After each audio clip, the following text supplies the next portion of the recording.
Bien-aimés frères et sœurs, vous connaîtrez la vérité et la vérité vous affranchira. Ça, c'est pas moi qui le dis, c'est la Bible qui le dit. Mais moi, je vous dis mieux. Vous connaîtrez la vérité historique, notamment celle de vos ancêtres kémites, et vous aurez une vision globale de ce que c'est que la vraie souveraineté politique. J'ajoute, vous reviendrez à la spiritualité africaine ancestrale et vous comprendrez les enjeux de l'indépendance économique. Et pour terminer, vous accepterez votre identité culturelle kémite et vous obtiendrez deux choses. La première, c'est la paix. La seconde, c'est le développement, à une condition. L'unité de toute l'Afrique noire, l'unité de tous les Noirs du monde entier. Otep à tous, bienvenue sur la chaîne des panafricanistes par essence, par conviction et par excellence. Celle des citoyens kémites par nécessité et obligation de combat. Otep à tous, bienvenue sur la chaîne des panafricanistes par essence, par conviction et par excellence. Celle des citoyens kémites par nécessité et obligation de combat. Nous sommes une chaîne qui n'est guidée que par nos ancêtres et rien que par les ancêtres qui appartiennent à l'égrégore du monde noir. Par conséquent, nous ne croyons en aucun Dieu venu de l'étranger. Toutefois, cette vidéo n'est aucunement destinée à inciter à la haine ou à la violence, car nous menons un combat qui est d'abord et avant tout spirituel, intellectuel et démocratique. Ensuite, il est politique, géopolitique et géostratégique. Contre l'impérialisme, le colonialisme, le néocolonialisme et l'endocolonial, qui sont tous qualifiés de crimes contre l'humanité. Nous menons ce combat sur la base du principe fondamental que nous avons hérité de nos ancêtres kémites, qui est celui de la Mahat, c'est-à-dire solidarité, vérité et justice.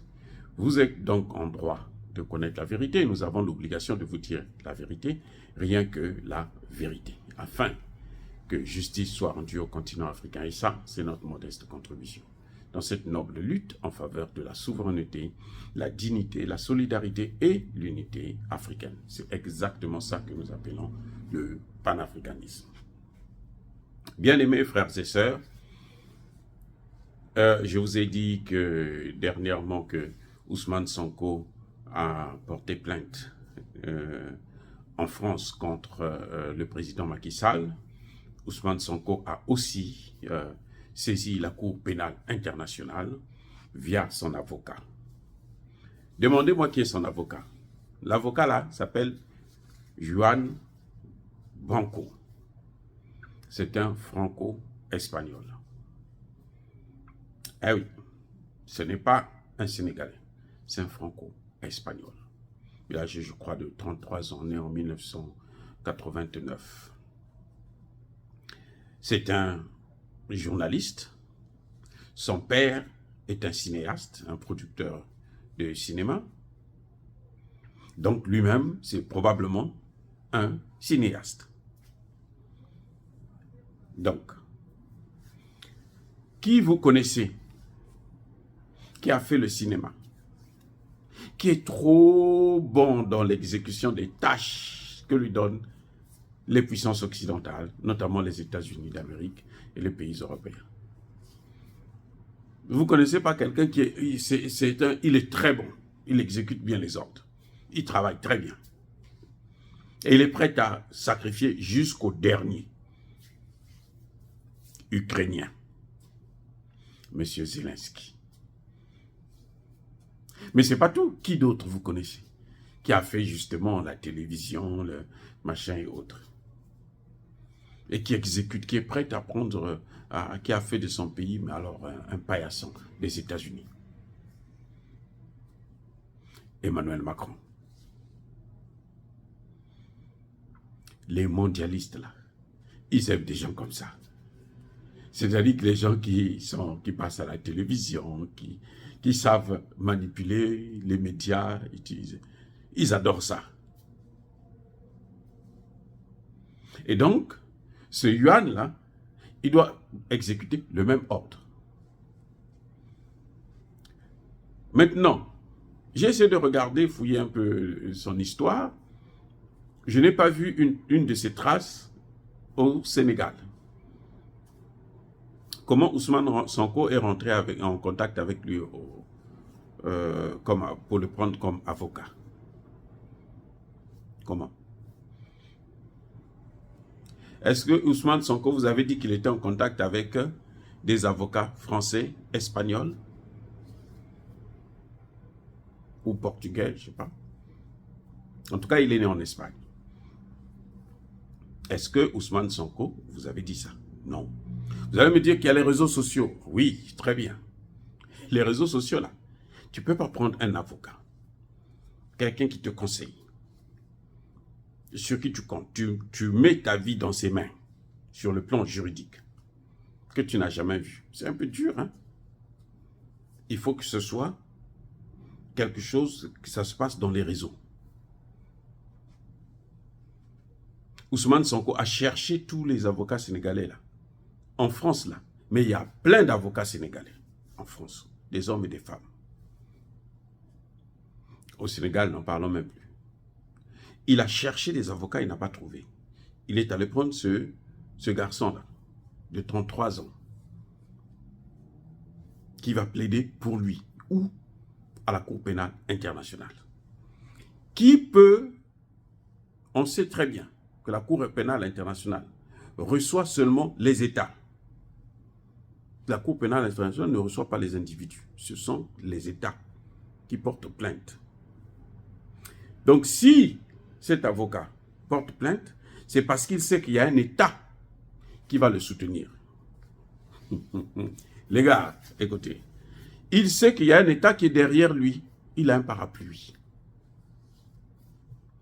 C'est pour ça que je vous ai dit la dernière fois que quand vous voyez un homme politique défier les institutions de l'État, défier la justice, défier la police, défier la présidence, c'est qu'il a un parapluie. Celui qui n'a pas de parapluie, s'il sort quand il pleut, il va se mouiller. Oui. Donc, Ousmane Sonko, quand il va prendre cet avocat français, espagnol, il sait que quand il saisit la Cour pénale internationale, vous allez constater qu'elle va être soutenue par la France, elle va être soutenue par l'Espagne, ou par l'un des deux, ou par les deux. Donc, c'est sur ça qu'il compte, puisqu'il faut un État pour aller à la Cour pénale internationale. Il faut être un État. Ou bien, il faut venir du Conseil de sécurité de l'ONU. Et l'État sénégalais, le président Macky Sall, ne peut pas soutenir cette procédure. Vous le savez, c'est évident. Donc, il compte sur un autre État. Mais quel État? Mais c'est les États qui rédigent nos résolutions. C'est-à-dire que les États qui décident de notre avenir. Ce sont ces États-là qui, quand ils disent que non, bon, au Sénégal, il faut que Macky Sall parte, eh bien, il y a de fortes chances aussi qu'il parte. Donc, Ousmane Sonko est dans un réseau, mais alors très compliqué. Jeunesse africaine. Et regardez bien, il est dans un réseau très compliqué. Et ce sont eux qui ne veulent pas de Macky Sall maintenant. Parce que Macky Sall a trahi. Macky Sall les a trahis. Macky Sall est allé à Paris, là. Au moment où nous parlons, il est à Paris. Au moment où je réalise cette vidéo, il est à Paris. Pour le pacte financier de Emmanuel Macron. Les puissances occidentales disent aux Africains, vous abandonnez vos matières premières, notamment surtout le pétrole et le gaz, et nous vous donnons un peu d'argent pour vous débrouiller à mourir avec, dans la souffrance. Macky Sall a dit non. L'année prochaine, moi je veux commencer à exploiter mon pétrole et mon gaz. Est-ce que ça plaît aux Occidentaux, ça? Non. Et il va pas exploiter ça avec eux. Hein. C'est pour ça justement qu'on lui demande de ne pas exploiter ça. Parce que ce n'est pas eux qui vont financer. Ils n'ont pas l'argent. La France n'a pas l'argent pour financer l'exploitation du pétrole. Le gaz. Non. Elle ne peut pas. Même si elle veut, elle ne peut pas. C'est pour ça que Macky Sall est obligé d'aller voir qui? Les autres, les Chinois. Les Iraniens, les Russes et autres. Et ça ne peut pas plaire. Il faut taper Mais quand vous tapez comme ça, il faut avoir quelqu'un qui va le remplacer. On a déjà préparé donc Ousmane Sonko. Il a joué avec tout le monde. Regardez, vous-même, voyez.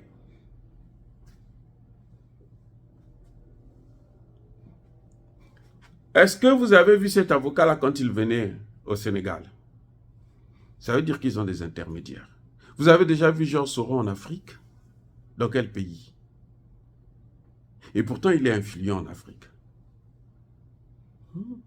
Il est influent en Afrique. Il gère l'Afrique. Ça se passe par personne interposée. Ce sont des réseaux. On trouve d'autres Sénégalais qui vont venir lui parler, ainsi de suite, et puis il signe des accords. Donc Sonko finalement c'est un mondialiste. Regardez bien. Regardez.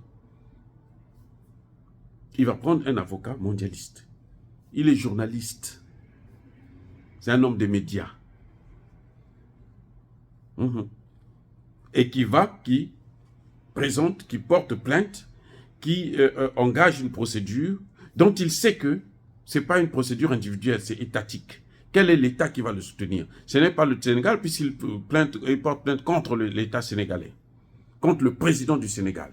Donc il compte sur d'autres États. C'est pour ça qu'il a simultanément porté plainte aussi à Paris. Alors que les faits se déroulent au Sénégal. Il y a la compétence territoriale qui joue. Vous voyez, c'est incroyable comment ce type vous a amené en bateau. Il vous a amené en bateau. Il a entendu jouer avec vous. Votre souveraineté, là, il l'a déjà vendue. S'il n'y a que lui, là, il l'a déjà vendu, bradé. Il fera pire que Macky Sall. Je dis bien, il fera pire que Macky Sall. Il ne fera pas mieux. Dans le domaine de la souveraineté, il fera pire. C'est là, voilà le résultat. Dire cela, c'est inciter à la haine ou à la violence? Non. Encore une fois de plus, bien-aimés frères et sœurs, soyez bénis, abondamment bénis par le Dieu de Kémit et par nos ancêtres angélisés. Mais que tous ceux qui persécutent le continent africain le pillent et le déstabilisent, qu'ils soient noirs, blancs, chinois, arabes, indiens, qui qu'ils soient maudits, punis, foudroyés, écrasés, effacés par le Dieu de Kémit et par nos ancêtres angélisés. Vive l'Afrique éternelle, j'ai dit et j'assume.